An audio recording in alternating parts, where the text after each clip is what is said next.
नमस्कार बंधुरा केमन आछो सकले आशा करछि तोमरा सबाई अनेक भालो आछो। आमार आजकेर रेसिपि हलो चिकेन चाप। एकदम रेस्टुरेंटेर मतो पारफेक्ट चिकेन चापेर रेसिपि तोमादेर साथे शेयार करब। भिडियोटा किन्तु अनेक दिनेर, फार्स्टे आमरा बाड़ीते बानिये खेयेछि, एत सुंदर हयेछे सेई जोन्नो भाबलाम रेसिपिटा तोमादेर साथे शेयार करा जाक। एखाने आमि 1 केजी मतो चिकेन निये नियेछि, पिसगुलो चापेर साइजेर करेछि। मशलार जন্য আমি এখানে নিয়ে নিয়েছি রসুন, তার সাথে কাঁচা লঙ্কা, আদা আর পেঁয়াজ। এখানে নিয়ে নিয়েছি গরম মশলা গুঁড়ো, তার সাথে এখানে নিয়েছি পোস্ত আর কাজু। নিয়ে নিয়েছি পরিমাণ মতো চারমগজ, তার সাথে নিয়েছি টক দই। নিয়ে নিয়েছি ঘি। ঘিটা কিন্তু অবশ্যই লাগবে। এখানে দেখো আমি একটা জল তৈরি করে রেখেছি। এটার মধ্যে আছে সামান্য গোলাপ জল, অল্প একটু কেওড়া জল, তার সাথে আছে মিঠা আতর।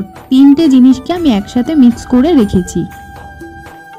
এইবার আমি মশলাটা কিন্তু তৈরি করে নেব। নিয়ে নিলাম রসুন, কাঁচা লঙ্কা, আদা আর পেঁয়াজ। রেস্টুরেন্টে তোমরা তো চিকেন চাপ খেয়েই থাকো বিরিয়ানির সাথে, বা কেউ অনেকেই খায় লাচ্ছা পরোটার সাথে।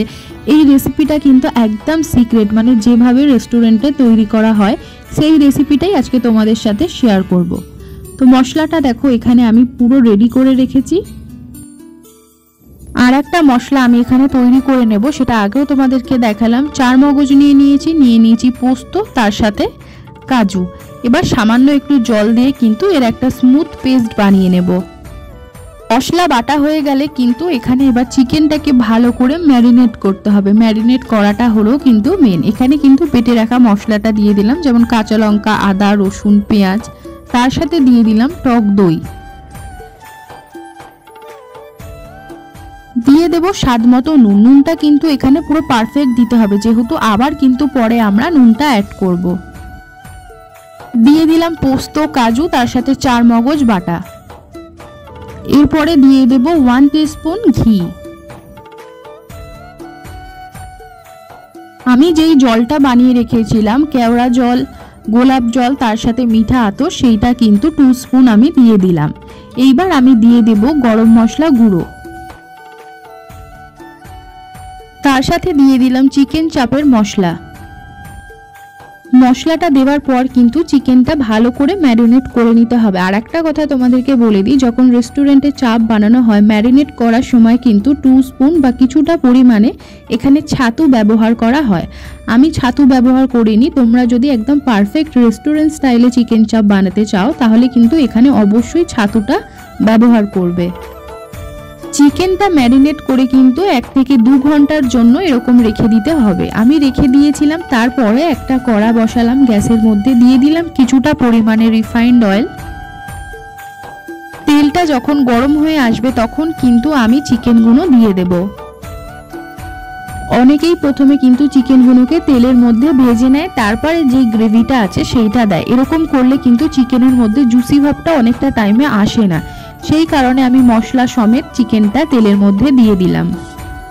চিকেনটা ভালো করে মিনিট 5 ধরে কষিয়ে নেবার পর কিন্তু এর মধ্যে আমি দিয়ে দেব স্বাদ মতো চিনি,